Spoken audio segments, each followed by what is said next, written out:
ஆண்டவருடைய நாமத்துக்கு மகிமை உண்டாவதாக. இன்றைய நாளிலும் நாம் திருப்பிக் கொள்வோம் வேத தியானத்துக்காக 1 யோவான் புத்தகம் 3வது அதிகாரம் 16-18 வாக்கியங்களை நாங்கள் வாசிப்போம். அவர் தம்முடைய ஜீவனை நமக்காக கொடுத்ததினாலே அன்பு இன்னதென்று அறிந்திருக்கிறோம். நாமும் சகோதரருக்காக ஜீவனை கொடுக்க கடனாளிகளாய் இருக்கிறோம். ஒருவன் இவ்வுலக ஆஸ்தி உடையவனாய் இருந்து தன் சகோதரனுக்கு குறைச்சல் உண்டென்று கண்டு தன் இருதயத்தை அவனுக்கு அடைத்துக் கொண்டால் அவனுக்குள் தேவ அன்பு நிலை கொள்ளுகிறது எப்படி? ஆமென். நாம் மற்றவர்களுக்கு உதவி செய்ய அழைக்கப்பட்டிருக்கிறோம் என்று சொல்லலாம். ஆமென். நாம் ஆண்டவருடைய பிள்ளைகளாக இருக்கிறோம். ஆண்டவரை இந்த பூமியில பிரதிபலிக்கிறவர்கள், ஆண்டவரை இந்த பூமியில காண்பிக்கிறவர்கள்.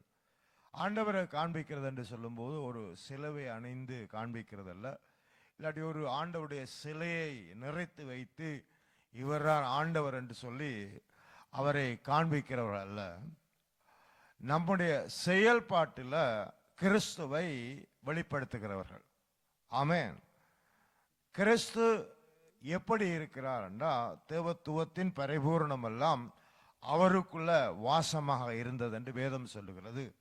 கடவுள் எப்படி இருக்கிறார் என்பதை கிறிஸ்து தான் இந்த பூமியில ஜனங்கள் மத்தியில பிரதிபலித்தார். ஆமென். இப்பொழுது கிறிஸ்து பிதாவினுடைய வலது பாரசத்தில் வீற்றிருக்கிறார். ஆவியானவர் ஊடாக நமக்குள்ள வாசம் செய்கிறார். நாம் தான் இந்த உலகத்துக்கு அவர் போல வெளிச்சம் கொடுக்க வேண்டியவர்களாக இருக்கிறோம். வெளிச்சம் என்று சொல்லும் போது இந்த காண்கிற இந்த செயற்கை வெளிச்சம் அல்ல, இந்த இயற்கையில பார்க்கிற இயற்கை வெளிச்சம் அல்ல, ஆண்டவருடைய பண்புகள் என்கிற வெளிச்சம். ஆமென். அதை இந்த பூமியில நாம் கட்டவிழ்க்க வேண்டும். நமக்கு சந்தர்ப்பத்தை தேவன் கொடுத்து கொண்டே இருக்கிறார். ஆமென். இந்த அன்பை நாம் கொடுக்கிறதுக்கு தேவன் நமக்கு நம்ம சுற்றலும் என்ன செய்கிறார், இதை பகிர்ந்து கொடுக்கிறதுக்குரிய அந்த வாசலை வைத்திருக்கிறார்.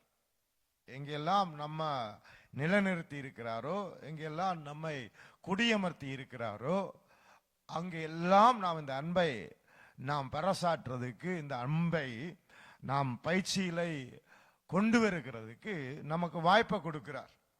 ஆமென். நமக்கு வாய்ப்பை கொடுக்கிறார். அதை நாம் செய்யும் போது நாம் கிறிஸ்துவனுடைய சகோதரர்களாக மாறிவிடுகிறோம். தேவனுக்கு பிள்ளைகளாக நாங்கள் மாறிவிடுகிறோம். ஆமென். அப்ப அந்த சமாதானத்தை நாம் மற்றவர்களுக்கு கொடுக்கும்போது அந்த நம்பிக்கையும் ஆறுதலையும் அவர்களுக்கு நாம் கிறிஸ்துவனுடைய எல்லா விதமான பரிவாரங்களையும் நாம் கட்டவிழ்க்கும் போது அவர்கள் அதை பருகி நம்ம கிறிஸ்துவனுடைய வருகைகளை தேவனை மகிமைப்படுத்துவார்கள். ஆமென். இன்றைக்கு நம்முடைய தேசத்தில் இப்படி ஒரு பெரிய ஒரு அனர்த்தத்துக்குள்ள நம்முடைய தேசம் வந்திருக்கிறது. ஆமென். சுனாமிக்கு பிற்பாடு நம்முடைய தேசம் பாரிய ஒரு இழப்பை என்ன செய்திருக்கிறது, கண்டிருக்கிறது. ஆமென். சுனாமி என்று சொல்லும்போது அது ஒரு கரையோர பகுதிகளில் தான் அந்த பாதிப்பு இருந்தது. முழு இலங்கையும் பாதிக்கப்படவில்லை. ஆனால் இன்று முழு இலங்கையுமே பாதிக்கப்பட்டிருக்கிறது. அநேக வீடு வாசல்கள் தண்ணியோடு அடித்து செல்லப்பட்டிருக்கிறது. கால்நடைகள், மிருகங்கள் எல்லாம் அடித்து செல்லப்பட்டிருக்கிறது. விவசாயங்கள் எல்லாம் நீருக்குள்ளே மூழ்கி இருக்கிறது. இப்படி சொல்லிக்கொண்டே போகலாம். பெரும் பெரும் பாலங்கள் எல்லாம் இடிஞ்சு விழுந்திருக்கிறது. ரோட்டெல்லாம் இடிஞ்சிருக்கிறது. ட்ரெயில் பாதைகள் எல்லாம் என்ன செய்கிறது, எல்லாம் விலகி இருக்கிறது. இப்படி பல விதத்தில் நம்முடைய தேசம் தாக்கப்பட்டிருக்கிறது. வீடு வாசல்கள் இல்லாமல் ஜனங்கள் என்ன செய்கிறார்கள், இருக்கிறார்கள். மலை சரிஞ்சு மண் சரிவு ஏற்பட்டு அநேகர் அந்த சரிவுக்குள்ளே சில கிராமங்களே போயிட்டது. ஆமென். இப்போ நமக்கு தெரிஞ்சவர்கள் கூட 25ஆம் தேதியிலிருந்து அவர்களோட தொடர்பில்லை.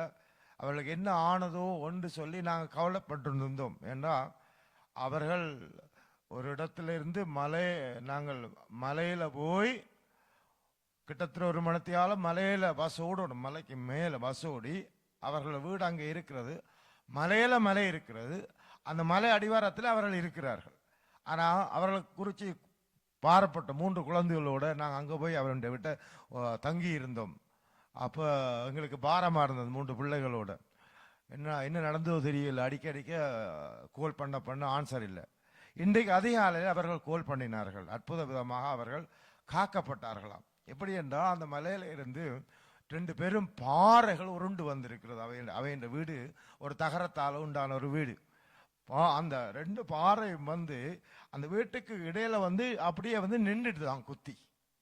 3 நாள் அவர்கள் வெளிச்சம் காணாம இரவு பகலா யாரையும் சந்திக்காமல் எந்த தொடர்பும் இல்லாம அந்த காத்து மழைக்குள்ள அந்த புயலுக்குள்ள அவர்கள் அகப்பட்டு போய் இருந்திருக்கிறார்கள்.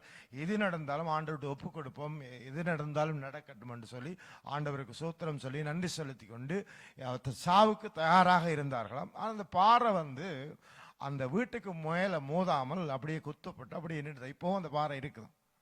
ஆச்சரியமாக அவர்கள் காக்கப்பட்டார்கள். ஆண்டவருக்கு நன்றி சொன்னார்கள். எங்களுக்கு அடித்து எங்களுக்கு நன்றி சொல்லிட்டு அவர்களுக்கு ஜெபித்தவர்களுக்கு நன்றி சொன்னார்கள். இப்படி அது ஒரு சிறிய சம்பவம். அவர்களுக்கு கீழே இருந்தவர்களை விசாரித்தோம். அவர்களுக்கு கீழே இருந்த அவர்களுக்கு தெரிஞ்ச குடும்பத்திலும் சேர்ச்சிக்கு போகிற ஒரு குடும்பம் அப்படியே மலை அடிவாரத்தில் மண் சரிவில் அப்படியே ஆக்கள் இல்லை. 3 குடும்பம் அப்படியே இல்லை, ஒரு குடும்பம் சேர்ச்சி குடும்பம். அப்படி அவர்கள் இல்லாமல் போய்விட்டார்கள். அப்படி அநேகர் வந்து காப்பாற்ற போனவர்கள் தான் அநேகர் வீட்டில் சொல்லிவிட்டு இல்லை எதுவும் நடக்குது அந்த இடங்களில் போய் யாரும் அகப்பட்டிருப்பார்கள், போய் அவர்களை காப்பாற்ற போவோம்னு சொல்லி போயிருக்கிறார்கள். போனவர்கள் திரும்ப வரவில்லை. அதெல்லாம் ஒரு பாராட்டக்கூடிய விஷயம். வீட்டிலே நாம் தப்பினா போதுமென்று இல்லாமல் அவர்கள் புறப்பட்டு மற்ற ஜனங்களுக்கு ஏதாவது நடந்திருக்க வாய்ப்பு இருக்கும். வயசானவர்கள், சிறு குழந்தைகள், பெண்கள் என்று அவதிப்படுவார்கள். நான் போயிட்டு வரேன் போனவர்கள் திரும்பவில்லை. ஆனால் அதுதான் உண்மையிலே தேவ அன்பு. ஆமேன். மற்றவர்களுக்காக உயிரை கொடுக்கறதுல இந்த உலகத்தில் வேற ஒரு பெரிய அன்பு இல்லை என்று ஆண்டவரே போதித்தார். ஆமேன். அப்படி அவர்கள் அதை செய்திருக்கிறார்கள். ஆமேன். அப்போ அது பாராட்டக்கூடியது. இன்னும் தண்ணி வடிந்து போகிறதுக்கு காலங்கள் எடுக்கலாம். ஆனாலும் இப்பொழுது செய்யக்கூடியவற்றை என்ன செய்ய வேண்டும்? செய்ய வேண்டும். அதுக்குரிய அரசாங்கம் காரியங்களை செயல்படுத்துகிறது. பாராட்ட வேண்டும் அரசாங்கத்தை. இப்போ உள்ள அரசாங்கம் ஏதோ தேவனுடைய கிருபையினால அவர் தன்னால் முடிஞ்சதல்ல அவர் செய்கிறார். அவர் வந்து இன்றைக்கு படகுல போய் ஏதோ உதவிகள் செய்யும்போது ஒரு கொமெண்ட்ஸில் போடுறார், ஜனங்களெல்லாம் வந்து தண்ணிக்குள்ள இவர் படகுல போறார். அவர் பிரசரன்டா படகு அவர் செத்து போனா, அவர் மடிஞ்சு போனா, ஆறு உலகத்துக்கு உதவி செய்ய. நான் யோசிச்சேன், நம்முடைய ஜனங்களுக்கு என்ன கொமெண்ட்ஸ் பண்றேன்னு தெரியாம இருக்குது. அவர் வந்து ஜனாதிபதி, அவரை பாதுகாத்து தான் கொண்டு போக வேண்டும். ஆமேன். அவர் தலையர் சரியா இருந்தா தான் மற்ற ஜனங்கள் பாதுகாக்கப்படும். அவர் வெளிநாட்டோட தொடர்பு கொள்ள வேண்டும், உள்நாட்டு மற்ற அதிகாரிகளோட பேசி நிர்வாகம் பண்ணி எங்கெங்க உதவி இருக்கோ அங்கெல்லாம் உதவிகள் அனுப்புறதுக்கு கமாண்ட் பண்ணணும். அவர் அந்த இடத்துக்கு போகாட்டிலும் பரவாயில்லை, ஒரு கமாண்டர் இருந்தோண்டே இருக்கும். ஆனால் கொமெண்ட்ஸில் அவர் படகுகளை பாதுகாப்ப போகிற ஜனம் தண்ணிக்கு தவிக்கேன்னு கொமெண்ட்ஸில் போடும்போது ஜனங்களுக்கு நல்ல சிந்திக்கிற திறமை காணாமல் இருக்கு. அப்படியெல்லாம் நாம் இந்த நேரங்களில் போடக்கூடாது. ஆமென். அப்படி ஒரு தேவன் அவரோட செயல்படும் போது அதை பாராட்ட வேண்டும். இப்படி நம்முடைய நாடு சுனாமிக்கு பிறகு பாதிப்பில் உண்டாயிருக்கிறது. ஆனாலும் அநேகம் நாங்கள் ஜெபிக்கிறதுனால தேவன் உதவி செய்வார். ஜெபிக்கிறது மட்டும் போதாது. ஆமென்.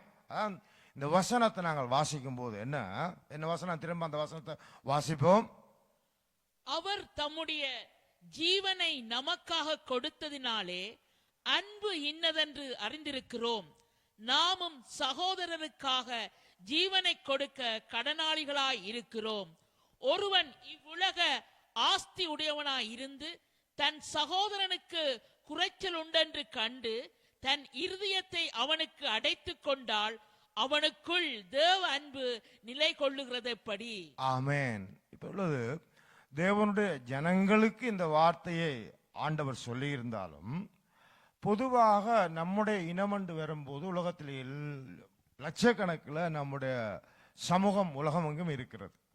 அவர்களும் என்ன செய்ய வேண்டும்?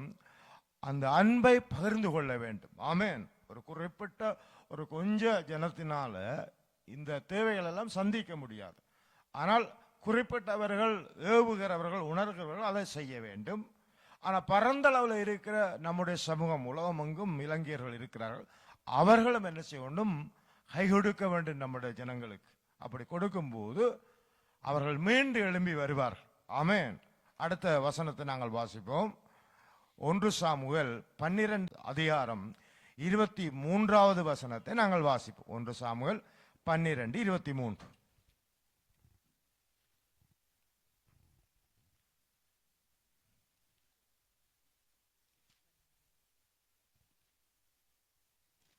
ஒன்று சாமுவேல் 12:23. 354 பக்கம். 354 பக்கம் 23 இல்லையா? நானும் உங்களுக்காக விண்ணப்பம் செய்யாதிருப்பேனாகில் கர்த்தருக்கு விரோதமாக பாவம் செய்கிறவனாய் இருப்பேன். அது ஆமென். போதும். இப்ப அடுத்தது, நாம் இப்படியான சூழ்நிலைகளை நாங்கள் கேட்கும்போது, பார்க்கும்போது, நாம் அவர்களுக்காக விண்ணப்பம் பண்ண வேண்டும், ஜெபிக்க வேண்டும், ஆண்டவரை நோக்கி நாம் மன்றாட வேண்டும். என்றால் கடவுளுடைய கரத்தில் தான் எல்லா அதிகாரமும் வல்லமையும் இருக்கிறது. அவர் அன்பு நிறைஞ்சவர். நாம் போக முடியாத இடங்களுக்கு அவரால் போக முடியும். நாம் செய்ய முடியாத உதவிகளை அவரால் செய்ய முடியும். ஆமென். அப்ப நாம் இயலாத ஒரு கட்டம், நம்மால கை கொடுக்க முடியாத ஒரு கட்டம் வரும்போது நாம் முழங்கால் படியிட வேண்டும், நாம் மன்றாட வேண்டும் தேவனை நோக்கி. தேவன் அவர்களை பாதுகாத்துக் கொள்ளும்படி, தேவன் அவர்களை ஆசீர்வதிக்கும்படி, அவளுக்கு ஆறுதல் கொடுக்கும்படி, ஒரு நம்பிக்கை கொடுக்கும்படி, ஒரு உதவியை அவர்கள் பெற்றுக்கொள்றதுக்கு தேவனை நோக்கி நாம் மன்றாட வேண்டும். அப்படி நாம் மன்றாடாவிடில் நாம் பாவம் செய்கிறவளாக இருக்கிறோம்.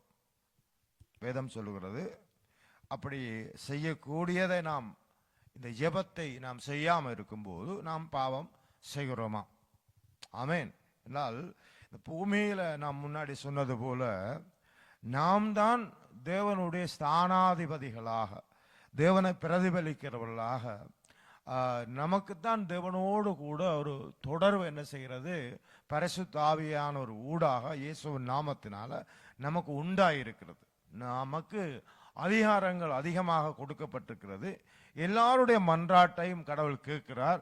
ஆனால் தேவனுடைய பிள்ளைகள், விசேஷமாக இயேசு ரத்தத்தால் கழுவப்பட்டவர்கள், அவருடைய நாமத்தை தரித்தவர்கள், அவருடைய நாமத்தினால கேட்கும் போது ஆண்டவர் என்ன செய்து விடுகிறார்? தன்னுடைய செயல்களை செய்கிறதுக்கு இறங்கி விடுகிறார்.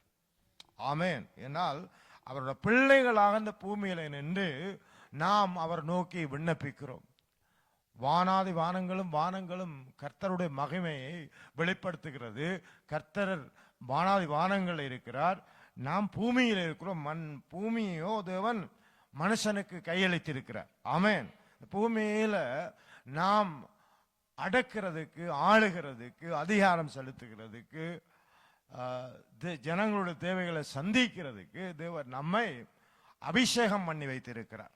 ஆமென். கட்டுக்களை அவிழ்க்கிறதுக்கு, கொடுக்கிறதுக்கு, மனுஷரை ஆற்றி தேட்டுகிறதுக்கு, ஆறுதல் கொடுக்கிறதுக்கு நம்மை தேவன் தன்னுடைய ஆவியினால நிரப்பி இருக்கிறார். ஆமென். அதனால நாம் என்ன செய்ய வேண்டும்? அந்த ஜெபத்தை ஏறெடுக்க வேண்டும். அப்படி செய்யாமல் இருப்போமாக இருந்தால் நாம் பாவம் செய்கிறோம். நாம் விண்ணப்பம் செய்ய வேண்டும் நம்முடைய தேசத்துக்காக. ஆமென். அடுத்த வாக்கியத்தை நாங்கள் வாசிப்போம்.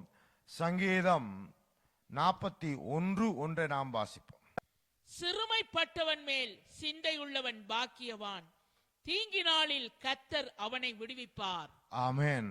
அடுத்தது நம்முடைய சிந்தனைகள், நம்முடைய இருதயம் அவர்களை குறிச்சாதான பாரம் இருக்க வேண்டும். சிறுமைப்பட்ட ஜனங்கள் உலகம் எல்லாம் நம்மை சூழ இருக்கிறார்கள். அது எந்த தேசத்து ஜனங்களா இருக்கலாம், ஜாதி மொழி வேறுபாடு இன்றி இந்த உலகம் பூராக நம்ம சுற்றி காலுக்குள்ளேயும் கைக்குள்ளேயும் ஜனங்கள் சிரமப்பட்டவர்கள் இருக்கிறார்கள். நமக்கு அது தெரியாமல் இருக்கும். நம்முடைய அருகாமையிலும் அதிகமாக இருப்பார்கள், வீட்டுக்குள்ளே இருப்பார்கள். அவரோட பேசும்போது தான் அவர்களுடைய நிலப்பாடு நமக்கு விளங்கும். ஸ்மோக் பண்ணி போட்டு இல்லாட்டி ஏதாவது பியரை அருந்தி கொண்டு தனிமையில் யோசிச்சு போய் அவர்கள் என்ன செய்வார்கள், அவர்கள் பலம் இல்லாமல் அதை அந்த பலத்தை எடுக்கிறதுக்காக ஸ்மோக்கில் ஏதாண்டில் இறங்கி என்ன செய்வார்கள் இருப்பார்கள். ஆனால் அவர்களை குறித்து ஒரு பாரம் வேண்டும். அதே நேரத்தில் தற்போது நிலைமையில் நம்முடைய தேசத்தை குறித்து நமக்கு என்ன செய்யணும், ஒரு சிந்தனை இருக்க வேண்டும், ஒரு வாரம் நம்முடைய இருதயத்தில் இருக்க வேண்டும். சிரமைப்பட்டவர்கள் மேல சிந்தனை உள்ளவர்கள் பாக்கியவான்கள், தீங்கி நாளில் கர்த்தர் அவனை விடுவிப்பார். அப்படி நாம் அப்படிப்பட்ட ஒரு இருதயத்தோட வாழ்வோமா இருந்தால், இப்படிப்பட்ட சிந்தனை உள்ளவர்களுக்கு தீங்கி வரும்போது அவர்களை தேவன் விடுவிக்கிறார். ஆமென். இப்ப மற்றவர்கள் மேல கரிசனை இல்லாமல் வாழுகிற அந்த சுயநலவாதிகளுக்கு தீமை வரும்போது தேவன் அதை கண்டுகொள்ள மாட்டார், சுயநலவாதிகளை. ஆனால் மற்றவர்கள் மேல இரக்கம் பாராட்டி இரக்கம் செய்கிறவர்களை அவன் தீமைகள் வரும்போது இரக்கம் செய்கிறவனுக்கு இரக்கம் பாராட்டப்படும் என்று ஆண்டவர் சொன்னார். ஆமென். அப்ப நியாய தீர்ப்புக்கு முன்பாக இரக்கம் மேன்மை பாராட்டும். இரக்கம் முன்பாக வந்து நின்று விடும்.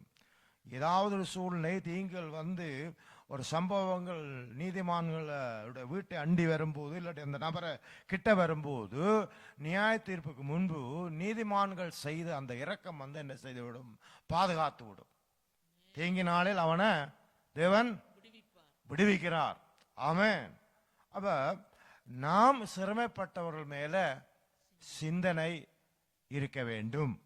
ஆமென். சிரமப்பட்டவர்கள் சொல்லும்போது பல விதத்தில் பல சம்பவங்கள்ல ஜனங்கள் சிரமப்பட்டு போயிருப்பார்கள்.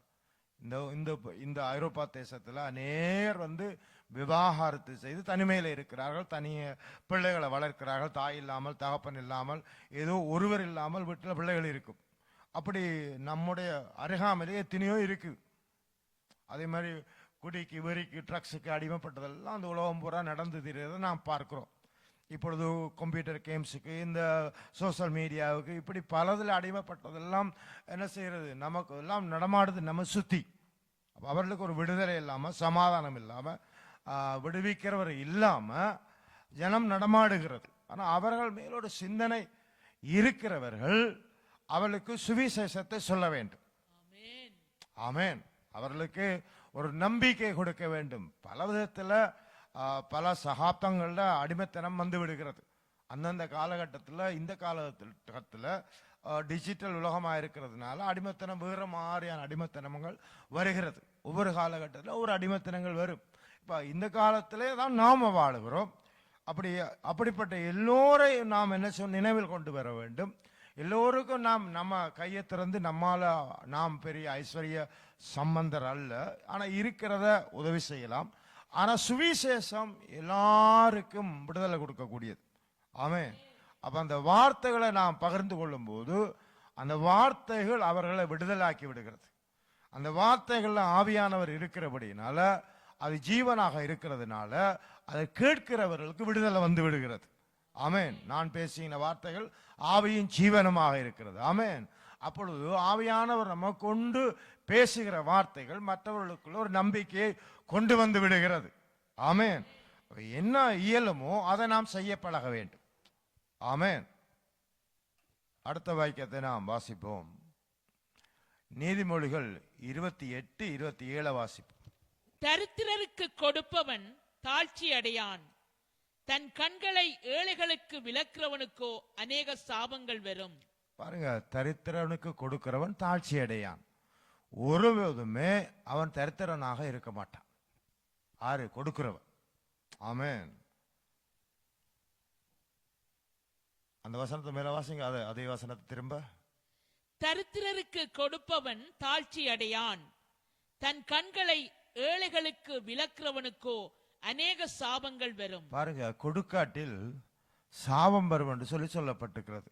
இது பழைய ஏற்பாட்டு வசனமாக இருந்தாலும், நாம் ஆண்டோட கிருபையின் காலத்தில் இருந்தாலும் கூட, ஆண்டவர் இந்த கிருபையின் காலத்து தேவனுடைய சத்தியத்தை நாங்கள் வாசிக்கும் போது அதுக்கெல்லாம் கொடுக்கறது குறித்து நிறைய சொல்லி இருக்கிறார். அந்த பழைய ஏற்பாட்டில் இருக்கிறத தான் அவர் சொல்லுகிறார். அங்கே இப்போ இந்த பழைய ஏற்பாட்டில் இருக்கிற இப்படிப்பட்ட செய்கையினால நாம் விடுதலை ஆக்கப்படவில்லை. ஆண்டவருடைய கிருபையினால நாம் விடுதலை ஆக்கப்பட்டிருக்கிறோம். ஆனால் விடுதலை ஆக்கப்பட்ட பிறகு நாங்கள் ஆசீர்வதிக்கப்பட்டிருக்கிறோம் என்பது மெய். ஆனால் அந்த ஆசீர்வாதத்தை நாம் என்ன சொல்லணும், கொடுக்க பழக வேண்டும். தரித்திரருக்கு, யாருண்டா, ஏழைகளுக்கு, அவர்களுக்கு தேவை உள்ளவர்களுக்கு. அப்படி கொடுக்காம வச்சிருக்கும் போது என்ன நடக்கிறதா, சாபம் வருகிறதா. ஆமென். கொடுக்கும் போதுதான் என்ன நடக்கும், நாம் ஆசீர்வதிக்கப்படுகிறோம். ஆசீர்வதிக்கப்படுகிறதுக்கு உரிய ரகசியம் என்னன்னா, கொடுக்கிறத ஒழிய நாம் சுயநலமா சேர்க்கிறது அல்ல. ஆமென். அப்ப இறைக்கிற கிணறு தான் ஊரும் என்று சொல்வார்கள். அப்ப கொடுக்கிற இடத்துல தான் பெருக்கம் வருகிறது. ஆமென். கொடுக்க கொடுக்க தேவன் மற்ற பக்கத்தால என்ன செய்கிறார்ன்றா, நம்ம ஆசீர்வதிச்சு விடுகிறார். அப்படி கொடுக்காம இருக்கும்போது சாபம் வந்து விடுகிறது. ஆண்டவர் சொல்லும்போது, இந்த பூமியில நீங்கள் கொடுக்காம வச்சிருப்பீர்களாக இருந்தால் இங்க வந்து பூச்சி அரிக்கும். அடுத்து திருடனும் என்ன செய்வான், அதை திருடுகிறதுக்கு சுத்தி திரிவான். எங்க வாசல் இருக்கிறது, வழி இருக்கிறது, இது அபகரிக்கலாம் என்று கண்ணமிடுவான். இப்ப கொடுக்கிறது தான் நமக்கு பாதுகாப்பானதுன்னு ஆண்டவர் சொன்னார். ஆமென். கொடுக்கிறது தான் பாதுகாப்பு. ஆனா கொடுக்காம இன்றைக்கு தேவனுடைய ஜனங்களாக இருக்கட்டு அநேகர் கொடுக்கிறார்கள், கொடுக்காதவர்களும் நிறைய இருக்கிறார்கள். உலகத்தில் ஜனங்களை நாம் எண்ணி பார்க்கும்போது அநேகர் கொடுக்காம வச்சிருக்கிறார்கள். ஆனால் ஒரு நாள் வந்து அது அழியும் என்று ஆண்டவர் சொல்லியிருக்கிறார். ஆனேன். அதை வந்து ஒருவனும் கொண்டு போக முடியாது. எகிப்தை விட்டு இஸ்ரவேலர்கள் பிரயாணப்படும் போது அவசரமாக பிரயாணப்பட்டார்கள் என்று வேதம் சொல்லுவார். அவர்களுடைய சொத்துக்களை அவர்கள் கையில கொண்டு போக முடியாத அளவுக்கு தான் அந்த தீர்ப்பு அன்றைய நாள்ல வந்தது. ஆமென். சடுதியில போக வேண்டும். அவர்கள் கொடுத்தவர்கள்ட்ட வாங்கி வச்சிருந்த பணங்களை சேகரித்து நிலங்களை வீடுகளை எல்லாம் விற்று கொண்டு போகிறதுக்குரிய கால அவகாசம் கொடுக்கப்படவில்லை. ஆண்டவர் சொன்னால், இன்று இரவு நீங்கள் புறப்பட வேண்டும். அப்படி புறப்படும் போது அவர்கள் எல்லாவற்றையும் விட்டு தான் புறப்பட வேண்டி வந்தது. ஆனால் உலகத்து ஜனங்களுக்கு அந்த அறிவு இல்லை. அவர்களுக்கு அந்த அறிவை நாம் உண்டாக்க வேண்டும். நான் அந்த அறிவை உண்டாக்குறதுக்கு நாம் வெக்கப்படக்கூடாது. ஒரு நாள் அவர்கள் கைவிடப்பட்டு இந்த சொத்து நமக்கு சொந்தம் என்று ஏமாற்றப்பட்டு போய் இந்த பூமியில வருகிற நியாய தீர்ப்புக்குள்ள அவர்கள் அகப்பட்டு விடக்கூடாது. அவர்கள் கொடுத்து அவர்கள் ஆசீர்வதிக்கப்படணும். சாபம் அவர்கள் வீட்டில் தங்கக்கூடாது. ஆமென். உண்மையாக நாம் நேசிப்போமாக இருந்தால் அவர்களை நாம் தேவனுடைய வசனத்தை எடுத்து சொல்லுகிறதுக்கு பயப்படக்கூடாது. ஆமென். நாம் ஏதாவது சொல்லிவிட்டு அவர்களை எங்களை எதிர்த்தா கிறிஸ்தவர்கள் நம்ம பகைக்க கூடாது. இவர் இப்படி சொன்னதுனால அவர்கள் நம்ம எதிர்க்கிறார்கள். எப்படிதான் இன்றைக்கு சுவிசேஷங்கள் சொல்லப்பட்டு போய் ஏதாவது ஊழியர்களுக்கு பிரச்சனை வரும்போது கிறிஸ்தவர்கள் மற்ற பக்கமாக வருவார்கள். இவர் அதை சொல்லாம இருந்திருக்கலாம் தானே, இப்படியும் பாடுவார்கள், அப்படியும் பாடுவார்கள். ஆனா வேதம் சொல்லுகிறது, அவர்களுடைய இரத்தப்பழி நம்முடைய கரங்களில் கேட்கப்படும். ஆமென். நாம் பாடுகிற கிறிஸ்தவளா இருக்கக்கூடாது. ஏதாவது பிரச்சனை வந்துட்டு அப்படியே ஒரு சைட்டா பாடுற, அப்படியே நிதானமா காரியங்களை அப்படியே சாப்பா பேசுகிறவளா இருக்க வேண்டும். ஆமென். அவர் சொன்னது சரி, அவர் பிரசங்கம் பண்ணினது சரி, அவர் பேசினது சரி. அவர்களுக்காக கம்ப்ரமைஸ் பண்ணக்கூடாது. நாம வந்து அவர்களை எல்லாரையும் வந்து திருப்திப்படுத்த முடியாது. ஆனா விஷயத்தை நாம் எடுத்து சொல்ல வேண்டும். ஆமென். வேதம் சொல்லுகிறது, நீங்கள் வீட்டில் கொடுக்காம வச்சிருப்பீர்கள் என்றா உங்களை சாபம் தொடரும். கொடுப்பீர்கள் என்றா தீமை உங்கள்கிட்ட வரும்போது நீங்கள் காக்கப்படுவீர்கள். ஆமென். தீமை வரும்போது காக்கப்படுவீர்கள். பாருங்க, அதுக்கு ஒரு வசனம் என்னாகும் புத்தகம் 32:23 வாசிப்போம். நீங்கள் இப்படி செய்யாமல் போனால் கர்த்தருக்கு விரோதமாக பாவம் செய்தவர்களாயிருப்பீர்கள். உங்கள் பாவம் உங்களை தொடர்ந்து பிடிக்கும் என்று நிச்சயமாய் அறியுங்கள். தொடர்ந்து வாசிங்க. உங்கள் பிள்ளைகளுக்காக பட்டணங்களையும் உங்கள் ஆடு மாடுகளுக்காக தொழுவங்களையும் கட்டி உங்கள் வாய்மொழியின்படியே செய்யுங்கள் என்றான். பாருங்க, இப்படி செய்யாமல் போனால் என்ன நடக்குமாம்? 23 வாசிங்க. நீங்கள் இப்படி செய்யாமல் போனால் கர்த்தருக்கு விரோதமாக பாவம் செய்தவர்களாயிருப்பீர்கள். ஆமென். இப்ப கர்த்தருடைய வார்த்தையின்படி நாம செய்யாம போகும்போது நாம் பாவம் செய்கிறவளாக இருக்கிறோம். ஆமென்.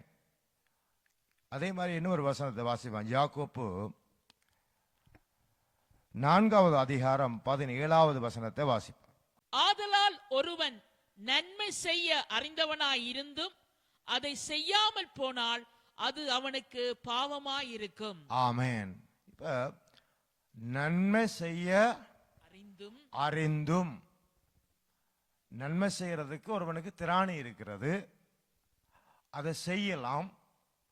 ஆனா அதை வச்சுக்கொண்டு, அந்த திராணியை வச்சுக்கொண்டு, அந்த பொருளை வைத்துக்கொண்டு நாம் செய்யாம இருக்கும்போது அது பாவமாக மாறிவிடுகிறது. நமக்கு எல்லா விதமான உதவியும் நம்மால எல்லாருக்கும் செய்ய முடியும். ஆனால் நம்மகிட்ட என்ன இருக்குதோ அதை கொடுத்து செய்யலாம். அதையும் நாம் கொடுத்து செய்யாம இருக்கும்போது அது பாவமாக மாறிவிடுகிறது. சில வேளை அந்த பொருள் கூட அது சாபமாக மாறிவிடுகிறது. அதன் மேல அந்த ஒரு காரியம் நமக்குள்ள இருக்கிறது, அதை கொடுக்காம இருக்கும்போது அது பாவமாகி சாபமாகும் போது அது ஒரு பிரயோசனம் இல்லாத பொருளாக மாறிவிடுகிறது. நமக்கு நாம் அதை பாவம் செய்கிறோம், அந்த பொருளும் கூட சில வேளையில செயல்படுத்த முடியாத பொருளாக மாறிவிடுகிறது.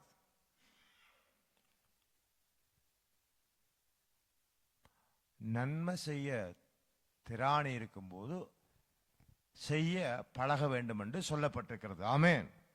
நீதிமொழிகள் 21:13 வாசிப்பு. ஏழையின் கூக்குரலுக்கு தன் செவியை அடைத்துக் கொள்ளுகிறவன் தானும் சத்தமிட்டு கூப்பிடும் போது கேட்கப்பட மாட்டான்.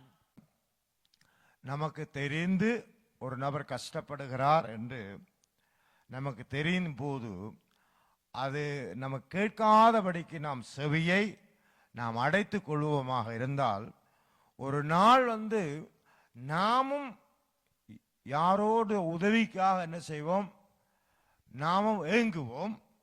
அப்படி ஏங்கி நாம் அந்த உதவிக்காக விண்ணப்பம் செய்யும் போது, கேட்கும்போது மற்றவருடைய செவி நமக்கு அடைக்கப்பட்டிருக்கு. புரியுதா? அப்ப ஆண்டவரும் சில வேளையில அநேக வசனங்கள் பழைய பாட்டு புத்தகத்தில் இருக்கு, நான் உங்கள் விண்ணப்பங்களை கேட்க மாட்டேன் என்று சொல்லுவார், செவியை நான் அடைத்து விட்டேன் என்று சொல்லுகிறார். காரணம் என்ன? அவர்கள் செய்யாதபடியினால இவர்களுக்கு அந்த ஆபத்து வரும்போது இவர்கள் கூப்பிடும்போது அவர் என்ன செய்யவில்லை, செவி சாய்க்கவில்லையாம். அதுதான் இதுல இருக்கு. ஏழை என்ற குரலுக்கு செவியை அடைத்துக் கொள்ளுகிறவன் அவனுக்கு ஆபத்து கூப்பிடும் போது அவனுக்கு பதில் கிடைக்காம போய்விடுகிறது. அப்ப நாம் என்ன செய்ய வேண்டும்? நம்மால எல்லோரையும் வாழ வைக்க முடியாது, அது நாம் ஒவ்வொருத்தரும் அறிந்த உண்மை. ஆனால் தேவன் நம்மை ஆசீர்வதிச்சிருக்கிறார் என்பது மகாபெரிய உண்மை. ஆமென். அந்த ஆசீர்வாதத்தை தேவை உள்ளவர்களுக்கு ஏற்ற சமயத்தில் கொடுக்கிறது. ஆமென். தேவை உள்ளவர்களுக்கு ஏற்ற சமயத்தில் கொடுக்கிறது. அதை மறைச்சி வைக்கக்கூடாது. செவி கேட்காதவர் போல நாம் நடந்து விடக்கூடாது. ஏன்னா நமக்கும் அந்த நிலைப்பாடு ஒரு நாள் வரலாம் என்றுதான் வேதம் சொல்லுகிறது. இன்றைக்கு ஜனங்கள் நினைக்கிறார்கள் நமக்கு அப்படிப்பட்ட ஒரு நிலை வராதுன்னு நினைக்கிறார்கள். அங்குதான் தவறு விடுகிறார்கள். இப்ப நாங்க இங்க சேஃப்டியா இருக்கிறோம். ஆமென். எங்க இந்த ஐரோப்பா தேசத்தில் கூடின மட்டும் எல்லோருக்குமே எல்லாவித பாதுகாப்பும் இருக்கிறது.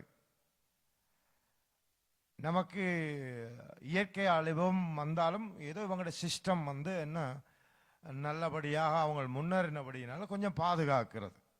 ஆமென்.